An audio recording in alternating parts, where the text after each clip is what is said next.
अस्सलामु अलैकुम वरहमतुल्लाहि वबरकातुहू। आप तमाम बच्चों का जेटी एकेडमी के अंदर खैर मकदम है। तो मेरे प्यारे बच्चों, हम और आप चैप्टर नंबर 17 तक मुकम्मल कर चुके हैं और चैप्टर नंबर 17 तक कंप्लीट कर चुके हैं।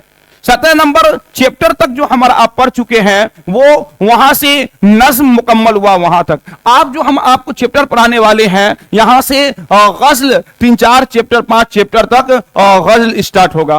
तो हम आपको बताएंगे कि गज़ल किसे कहते हैं। और आज जो मैं आपको पढ़ाने वाला हूं चैप्टर नंबर, आज 2 चैप्टर होंगे।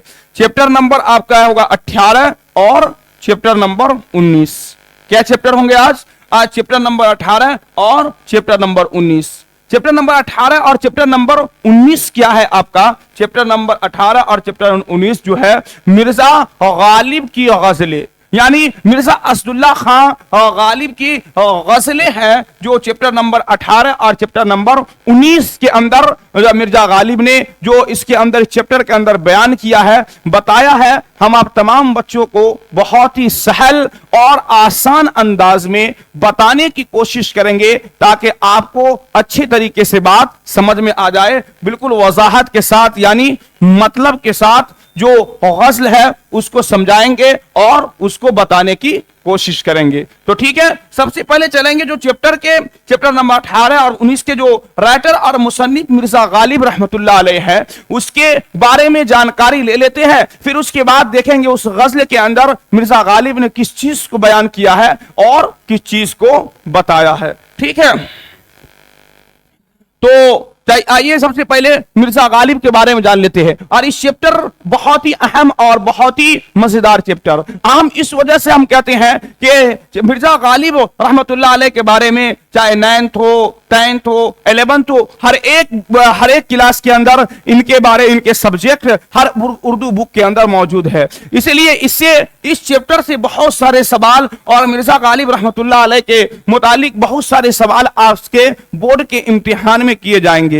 इसलिए मैं इस चैप्टर को अहम कह रहा हूं। इसलिए आप तमाम बच्चों से गुजारिश है इसको जरूर पढ़ें और मेहनत के साथ और लगन के साथ अपनी पढ़ाई को करें और इस चैप्टर को जरूर बेजरूर ज़हन नशी कर लीजिएगा ताकि आपको इम्तिहान के अंदर रुस्वा और जलील ना होना पड़े। ठीक है, चलिए आइए, आपका चैप्टर नंबर है, ये क्या चैप्टर? गज़ल है, चैप्टर 18 और चैप्टर 19। आज हम इन दोनों चैप्टर के हल करेंगे। ये दोनों चैप्टर को बहुत ही सहल आसान अंदाज में आप तमाम बच्चों को बताएंगे। तो इस चैप्टर नंबर 18 और चैप्टर नंबर 19 के जो मुसन्निफ है मिर्जा असदुल्ला खां गालिब। कौन है? असदुल्ला खां गालिब इनके इस चैप्टर के राइटर और मुसन्निफ है। ठीक है, तो सबसे पहले इनके मुतालिक जानेंगे, उसके बाद जो इनके गज़लें हैं उसको बहुत ही सहल और आसान अंदाज में हम आप तमाम बच्चों को बताएंगे ताकि आपको अच्छी तरीके से बात समझ में आ जाए। तो आइए देखिए, सबसे पहले मिर्जा असदुल्ला खां गालिब का पूरा नेम क्या है? इनका पूरा नाम असदुल्ला बेग खां है। क्या है? असदुल्ला खां गालिब का पूरा नाम क्या है? इनका पूरा नाम असदुल्ला बेग खां है। अब देखिए इनकी पैदाइश क्या है? अब इनकी पैदाइश देखिए कब और कहां हुई। इनकी पैदाइश जो है 27 दिसंबर 1797 को। कब? 27 दिसंबर 1797 को नानिहाल आगरा में हुई थी। ठीक है, समझ गए? इनकी पैदाइश कब हुई थी? इनकी पैदाइश 27 दिसंबर 1997 को नानिहाल आगरा में मिर्जा असदुल्ला खां गालिब की पैदाइश हुई थी। ठीक है, समझ गए इतना? आगे देखिए, इनके वालिद मोहतरम का नाम देखिए क्या है। इनके वालिद मोहतरम का नाम है मिर्जा अब्दुल्ला बेग। क्या है इनके वालिद का नाम? इनके वालिद का नाम जो है मिर्जा अब्दुल्ला बेग है। ठीक है, समझ गए? ये सब आपसे बहुत VVI क्वेश्चन कर लीजिए। ये क्वेश्चन आपसे अक्सर व बेशतर हर साल इम्तिहान में, बोर्ड के फाइनल इम्तिहान में पूछे जाते हैं। तो इनके वालिद का नाम हो गया मिर्जा अब्दुल्ला बेग। आप देखिए इनके वालिदा का नाम क्या है? इनके वालिदा का नाम, इनकी वालिदा का नाम जो है इज्जतुन्निसा बेग। क्या है? इनकी वालिदा का नाम इज्जतुन्निसा बेगम है। ठीक है, समझ गए? अब आगे देखिए क्या है।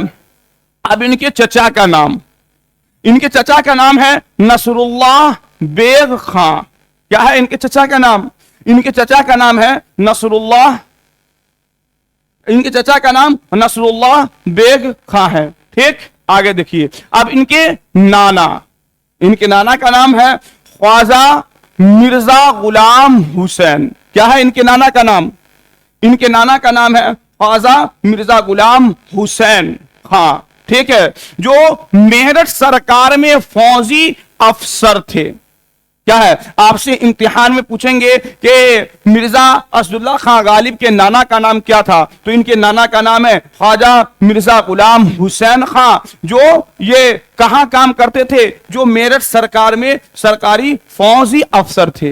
यानी ये क्या थे? मेरठ सरकार के में फौज के ये अफसर थे। कौन? मिर्जा असदुल्ला खां गालिब के नाना जान। ठीक है, गालिब अभी बच्चे थे कि उनके वालिद का इंतकाल हो गया। यानी गालिब रहमतुल्लाह अलैह अभी बच्चे थे, बचपन ही में थे कि उनके वालिद का इंतकाल हो गया। तो उनके वालिदा का इंतकाल हो गया, तो उनके चचा ने उनको अपने सरपरस्ती में ले लिया।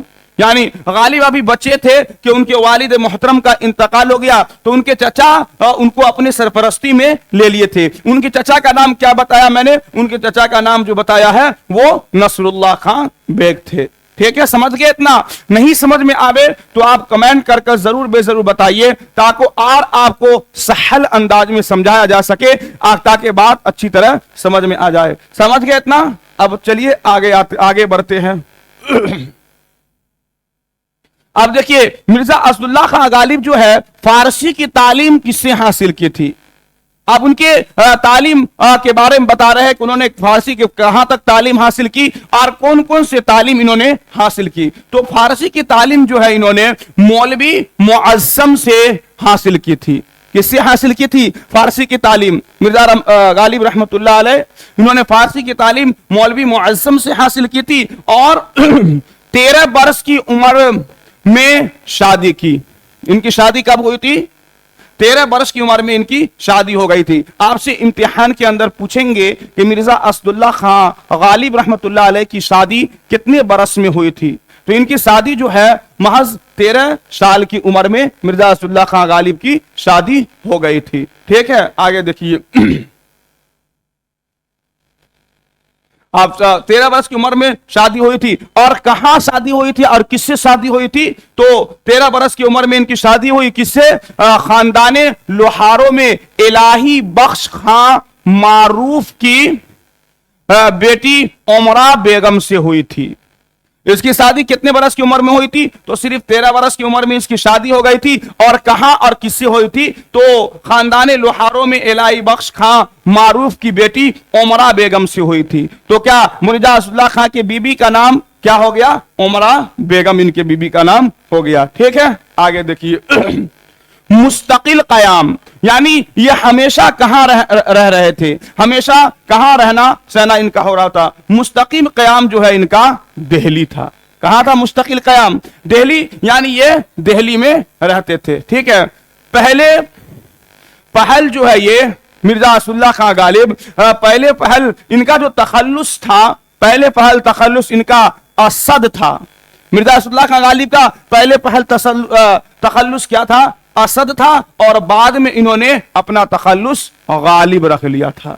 बाद में इसको एकदम बहुत ही अहम सवाल अभी भी आई, इसको अच्छी तरीके से ज़हन नशी करना है। आपसे पूछेंगे कि मिर्जा असदुल्ला खां पहले क्या तखल्लुस करते थे? तो पहले पहल असद तखल्लुस करते थे और बाद में क्या तखल्लुस करने लगे? बाद में गालिब तखल्लुस करने लगे। ठीक है, समझ गए अच्छा से? आगे देखिए।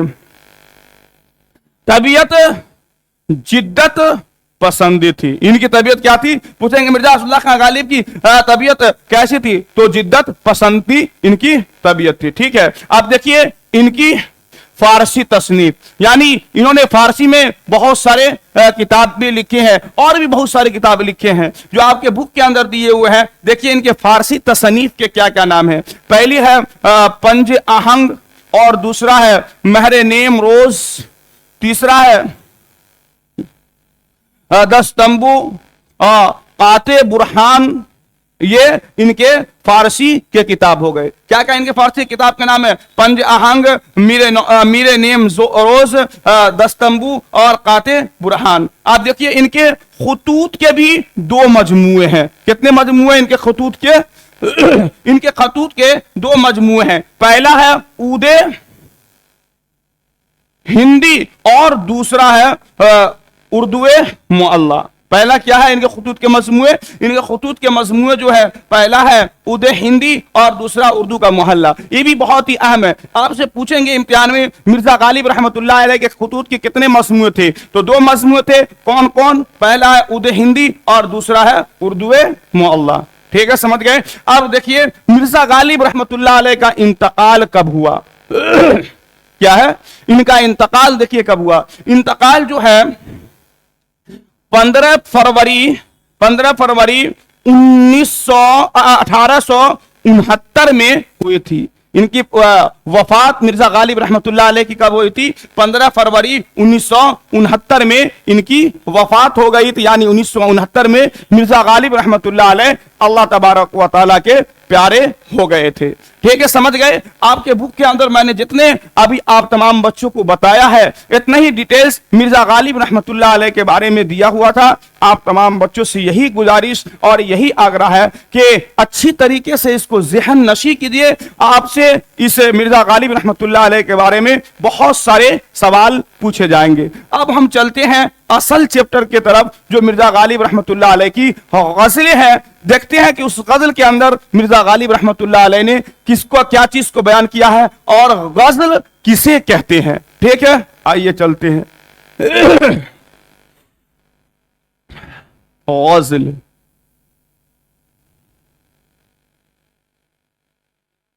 ठीक। सबसे पहले हमें यहां पर यह समझना है कि गजल किसको कहते हैं, गजल किस चीज का नाम है। गजल कहते हैं औरत से बात करना या औरत की बात करना। क्या है गजल किससे कहते हैं? औरत से बात करना या औरत की बात करना। यानी गजल के अंदर अक्सर औरत के हुस्न इश्क, हुस्न जमाल, यानी उनकी तारीफ को अक्सर व बेशतर गजल के अंदर बयान किया जाता है। लेकिन आज के दौर में गजल के अंदर हर एक चीज को बयान किया जाता है। सियासी बात हो या रोज़मर्रा का किस्सा हो, हर एक चीज को गजल के अंदर आज के वक्त में, आज के दौर में बयान किया कर दिया जाता है। और एक बात यहां पर और समझना है कि आपसे इम्तिहान में पूछेंगे कि गजल अरबी कसीदा के किस चीज से माखूज है, किससे माखूज है, तो आपको इसको ज़हन नशी करके रखना है। तशबीब,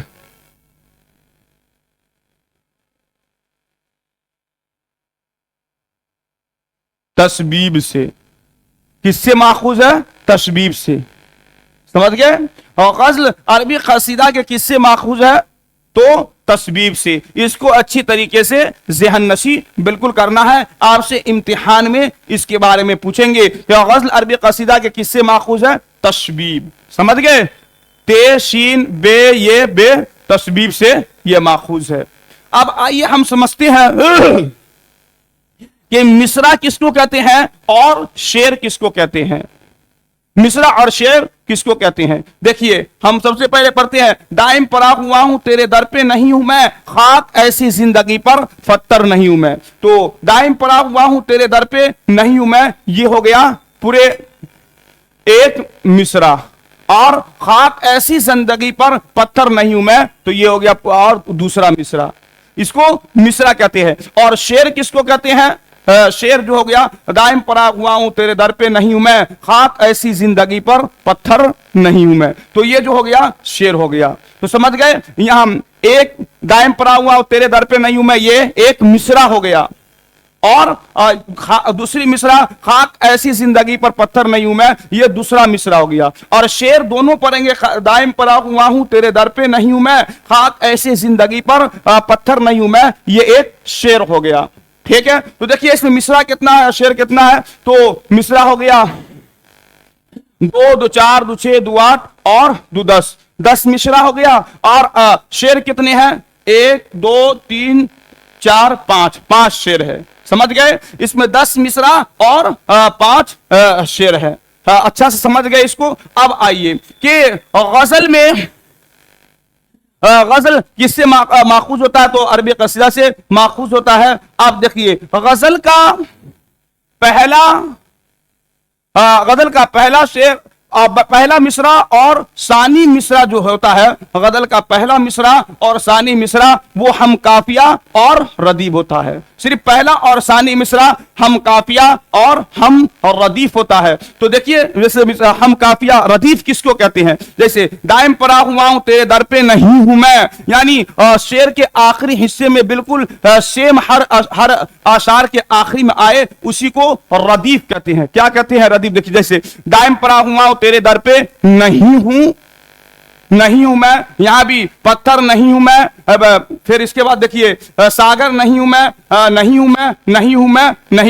यानी गजल के आखिरी मिसरा जो हम काफिया हो तो उसी को रदीफ कहते हैं। आखिरी मिसरा जो है बिल्कुल बराबर सराबर हो तो उसको रदीफ कहते हैं। क्या कहते हैं, रदीफ।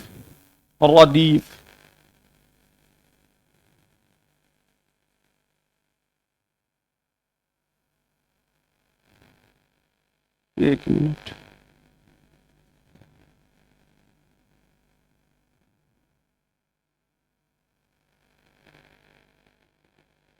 रदीफ गजल के आखिरी मिसरे को क्या कहते हैं, रदीफ कहते हैं। जैसे नहीं हूं मैं एक, अब नहीं हूं मैं दो, नहीं हूं मैं, ये सब रदीफ हो गया। और काफिया किसको कहते हैं ये भी समझना। काफिया जैसे जैसे दायम पड़ा हुआ तेरे दर पर, ये हो गया काफिया। उसके बाद पत्थर, उसके बाद सागर, उसके बाद मुकर्रर, उसके बाद गौहर और उसके बाद नौकर, ये सब क्या हो गया, ये सब जो हो गया काफिया। क्या हो गया, इस सबको काफिया कहेंगे। यानी बिल्कुल सेम बोलने मिले, जैसे पर, सागर, पत्थर, सागर, मुकर्रर, गौहर, नौकर, ये सब जितने भी लफ्ज है ये तमाम के तमाम लफ्ज काफिया है। और नहीं हूं मैं, ये सब है रदीफ है। यानी बिल्कुल गजल के आखिरी मिसरा बिल्कुल सेम हो तो उसको क्या कहते हैं, रदीफ कहते हैं। और गजल के रदीफ वो इसमें काफिया क्या क्या है, काफिया पर, पत्थर, सागर, मुकर्रर, गौहर, नौकर, ये सब जितने भी है इसके अंदर ये तमाम के तमाम चीज काफिया है। ठीक है, समझ गए इतना। अब यहां पर एक और चीज हमें और आपको समझना है कि गजल का पहला मिसरा और सानी मिसरा दोनों हम काफिया हो, हम रदीफ और हम काफिया हो तो उसको क्या कहेंगे। यानी गजल का पहला मिसरा और सानी मिसरा दोनों हम काफिया और हम रदीफ हो तो उसको क्या कहेंगे, उसको मतलाह कहेंगे। क्या कहेंगे, उसको मतलाह। ठीक है, मतला नहीं बल्कि उसको मक्ता कहेंगे, उसको मतला कहेंगे। यानी दायम पड़ा हुआ तेरे दर पे नहीं हूं मैं, गजल का पहला मिसरा, और खाक ऐसी जिंदगी पर पत्थर नहीं हूं मैं, यानी हम रदीफ और हम काफिया हो तो इस मिसरे को मतला इस मिसरे को क्या कहेंगे, इस मिसरे को मतला कहेंगे। ठीक है, और शेर जो गजल के आखिरी मिसरे में अपना तखल्लुस पेश करता है, यानी अपना नाम, जैसे गालिब वजीफा खोर नहीं हूं और दो शाख दुआ, गालिब का नाम आया तो इसको जो कहेंगे, इसको क्या कहेंगे, इसको मक्ता मक्ता कहेंगे। क्या कहेंगे, इसको मक्ता। यानी गजल का आखिरी मिसरा जिसमें शायर अपने तखल्लुस या अपने नाम को पेश करता हो तो उसको क्या कहेंगे, मक्ता। तो समझ गए। और रदीफ किसको कहते हैं, यानी गजल का पहला और सानी मिसरा जो हम रदीफ और हम काफिया होता है, उसके बाद गजल का जो है सानी मिसरा वो हम रदीफ और सानी मिसरा हम रदीफ और हम काफिया होता है। तो इसमें रदीफ क्या क्या, नहीं हूं मैं एक हो गया, नहीं हूं मैं दो, तीन, चार, पांच, छह इसमें रदीफ हो गया। और काफिया कितना है, एक, दो, तीन, चार, पांच, छह, और इसमें 6 काफिया है, एक मतला और दूसरा मकता है। ठीक है, समझ गए इतना। अब हम चलते हैं असल चैप्टर की तरफ। अभी चैप्टर की तशरीह करते हैं कि आखिर मिर्जा गालिब रहमतुल्लाह अलैह ने इस गजल के अंदर किस चीज को बयान किया है, किस चीज के बारे में बताया है। तो देखिए क्या कह रहे हैं, दाइम पड़ा हुआ हूं तेरे दर पे नहीं हूं मैं, खाक ऐसी जिंदगी पर पत्थर नहीं हूं मैं। यानी मिर्जा गालिब रहमतुल्लाह अलैह शाह यानी बादशाह से कह रहे हैं कि हम हमेशा तेरे दरवाजे पर पड़ा हुआ हूं, कोई पत्थर नहीं हूं मैं, बल्कि मैं भी इंसान हूं, पत्थर नहीं हूं कि कहीं पर उठा कर रख दे और वहां पर वो पड़े रहे, जब तक उसको उठाया ना जाए तब तक वहां पर वो पड़े रहता है। मैं इंसान हूं, यानी मैं हमेशा तेरे दरवाजा पर नहीं रहूंगा। वही कह रहे, दाइम पड़ा हुआ हूं तेरे दर पे नहीं हूं मैं, खाक ऐसी जिंदगी पर पत्थर नहीं हूं मैं, कैसी जिंदगी राख हो जाए, खाक हो जाए, बल्कि मैं इंसान हूं, पत्थर नहीं हूं कि आपके दरवाजा पर मैं हमेशा खड़ा रहूं, आपके दरवाजा पर मैं हमेशा बैठा रहूं। ठीक है, दूसरा देखिए, क्यों गर्दिशे मुदाम से घबरा ना जाए दिल, इंसान हूं प्यालाए सागर नहीं हूं मैं। यानी दूसरे मिसरे में मिर्जा गालिब रहमतुल्लाह अलैह कहते हैं कि क्यों गर्दिशे मुदाम से घबरा ना जाऊं मैं, यानी वो कहते हैं कि जब इंसान को मुश्किल आती है, परेशानियां आती है, तो इंसान का दिल जो है घबराने लगता है, इंसान का दिल परेशान होने लगता है, क्योंकि इंसान हूं प्याला सागर नहीं हूं मैं, क्योंकि मैं इंसान हूं, हमारे पास मुसीबत आएगी, परेशानी आएगी, दुश्वारी आएगी तो दिल घबराएगा। क्यों? क्योंकि मैं प्याला और सागर नहीं हूं, प्याला नहीं हूं कि कभी इस हाथ में गया, कभी उस हाथ में गया, कभी उसके पास गया, कभी उसके पास गया और जैसा ही वैसा ही है, बल्कि वो वैसा ही रहता है। और सागर भी नहीं हूं मैं, इसलिए मैं इंसान हूं। इस वजह से अगर कोई मुसीबत और परेशानी आती है तो मेरा दिल घबराने लगता है। ठीक है, आगे देखिए, यारब जमाना मुझको मिटाता है किस लिए, लौहे जहां पर हर पे मुकर्रर नहीं हूं मैं। क्या कह रहे हैं, यारब जमाना मुझको मिटाता है किस लिए, या ए अल्लाह हमको जमाना क्यों मिटाना चाहता है, क्योंकि हम किसी तख्ती पर दो मर्तबे लिखा हुआ नहीं हूं कि एक को मिटा दिया जाए तो एक चीज बाकी रहेगा, यानी एक को खत्म कर दिया जाए दूसरा चीज बाकी रहेगा, बल्कि हम लोहे जहां पर एक ही बार मुकर्रर हूं। अगर इंसान हमको एक ही बार खत्म कर देगा, हमारे पास एक ही जान है, क्यों इंसान या रब क्यों लोग हमारे इस दुनिया से मिटाना चाहता है, क्योंकि मैं लोहे जहां पर हर दो बार मुकर्रर नहीं हुआ बल्कि एक ही बार मुकर्रर हूं। ठीक है, आगे देखिए, किस वास्ते अजीज नहीं जानते मुझे, लालो जमरद व जौहर व जर व गौहर नहीं हूं मैं। यानी वो कह रहे चौथे मिसरे के अंदर मिर्जा गालिब के अजीज दोस्तों अहबाब लोग हमें क्यों नहीं जानते हैं, क्योंकि हमारे पास सोना चांदी हीरे जवाहरात और नहीं हूं मैं, हमारे पास ये तमाम के तमाम चीज नहीं है। इसी वजह से हमारे रिश्तेदार दोस्त अहबाब हमें नहीं जानता है और हमें नहीं पहचानता है। ठीक है, आगे देखिए, गालिब वजीफा खोर हूं दो शाह को दुआ, वो दिन गए जो कहते थे नौकर नहीं हूं मैं। यानी आखिरी मिसरा पांचवी मिसरे में कह रहे हैं, गालिब का देखिए तकल्लुस आ गया, जो आखिरी मिसरे में तकल्लुस है उसको क्या कहते हैं, मक्ता कहते हैं। तो गालिब वजीफा खोर हूं दो शाह को दुआ, वो दिन गए जो कहते थे नौकर नहीं हूं मैं। यानी गालिब कह रहे हैं कि शाह यानी बादशाह को दुआ दो, क्योंकि उससे वजीफा ले रहे हो, उससे पैसा ले रहे हो। अब वो दिन चले गए जिस दिन तुम कहते थे हम बादशाह को क्यों दुआ दे, उसके दरवाजा पर क्यों गए, क्योंकि उससे हमको कोई फायदा नहीं, उससे वजीफा थोड़े लेते हैं। लेकिन आप कह रहे हैं कि गालिब वजीफा खोर है दो शाह को दुआ, अब वहां से गालिब को वजीफा मिलता है, पैसा मिलता है, इसी वजह से कह रहे हैं कि बादशाह को दुआ देना पड़ेगा। ठीक है, इतना समझ गए। अब चलते हैं, ये हो गया, इसको चैप्टर नंबर 18 कह लीजिए या चैप्टर नंबर 18 दोनों कह लीजिए, मैं दो चैप्टर यहां पर बना दिया हूं, चैप्टर 18 चैप्टर 19। ये चैप्टर आपका 18 हो गया और ये हो गया चैप्टर नंबर आपका 19।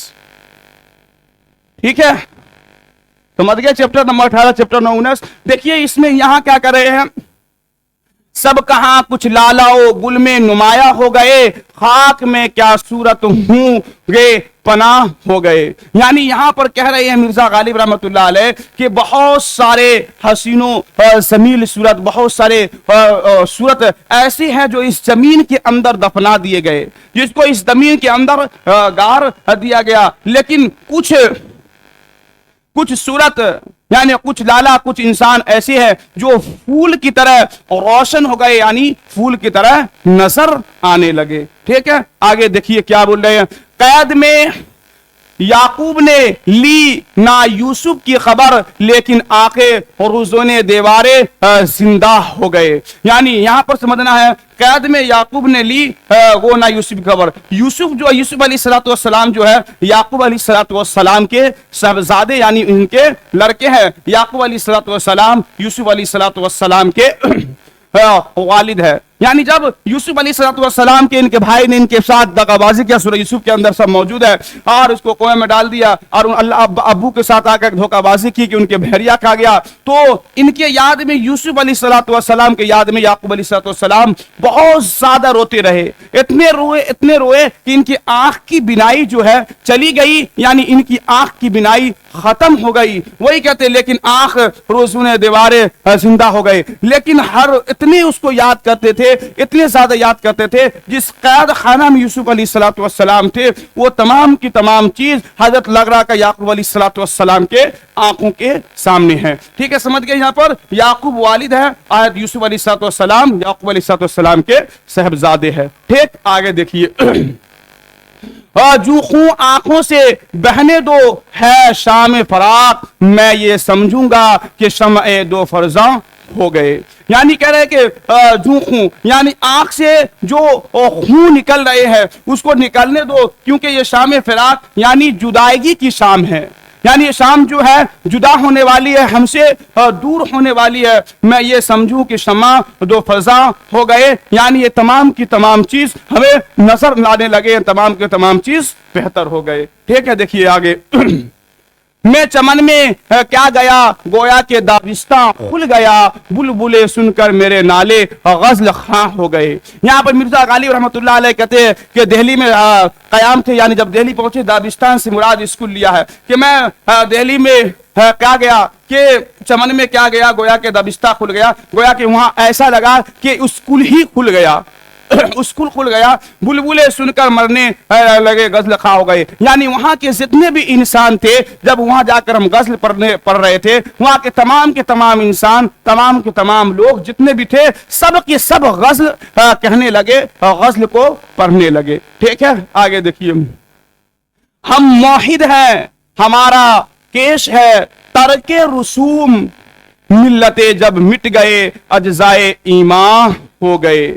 یعنی کہہ رہے کہ ہم موحد ہیں، یعنی ہم خدا کو ایک مانتے ہیں، اللہ کو ایک مانتے ہیں، اور ہمارا کیس یعنی ہمارا مسئلہ یہ ہے کہ ہم ترک رسوم یعنی جتنے بھی پچھلے رسومات ہے جو ہمارے باپ دادا سے چلتے آ رہا ہے، جو سنت شریعت کے خلاف ہے، ہم تمام رسوم کو ختم کریں گے، ہم تمام رسوم کو ترک کریں گے. ملت جب مٹ گئے اجزاء ایمان ہو گئے، یعنی جب تمام کے تمام چیز رسومات جو پچھلے رسومات ہے، تمام کے تمام چیزیں جب یہ سب مٹ جائیں گے، ختم ہو جائیں گے، تو ہمارے اجزاء ایمان، ہمارا ایمان روشن ہو جائے گا. ہم تب ایمان والے کہلائیں گے، تمام رسومات کو مٹائیں گے. ٹھیک ہے، ٹھیک ہے.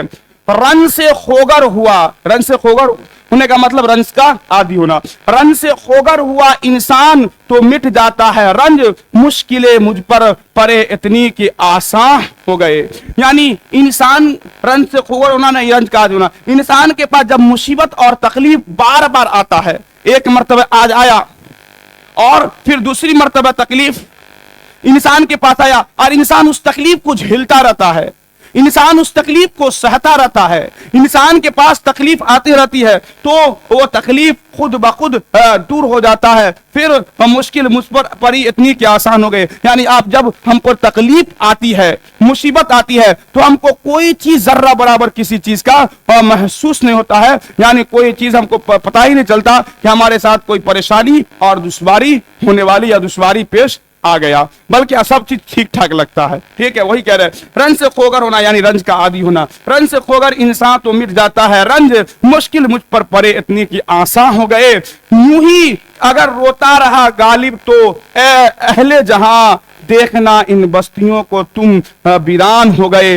अब गालिब अपने बारे में आखिरी में कह रहे हैं कि अगर गालिब इसी तरीके से रोता रहा, इसी तरीके से परेशान रहा, इसकी माली हालत इसी तरीके से खराब रही, तो अगर गालिब यहाँ से चले जाएंगे तो बस्ती के बस्ती वीरान हो जाएंगे, बस्ती के बस्ती के लोग जाहिल हो जाएंगे, बहुत सारे लोग जाहिल होकर अपनी जिंदगी को गुजारने लगेंगे। इसलिए मैं रोता हूँ कि मेरी जो हालत है, मेरी हालत सुधर जाए, दुआ करो या हमारी कुछ मदद की जाए। इन्हीं तमाम चीजों को इस गजल के अंदर मिर्जा गालिब रहमतुल्लाह अलैह ने बताया है। मैं उम्मीद करता हूँ कि आप तमाम बच्चे अच्छे तरीके से समझ गए होंगे। अगर कोई बात आपको समझ में ना आए, बहुत सारी नई बात बताए हैं, अगर कोई चीज आपको मालूम ना हो और अच्छी तरीके से समझना है तो आप एक मर्तबा कमेंट कीजिएगा कि सर फला चीज नहीं समझ में आया, तो आपको और अच्छे और बेहतरीन अंदाज में उसको समझाया जाएगा और समझाने की कोशिश की जाएगी। इसलिए अब मैं आप तमाम बच्चों से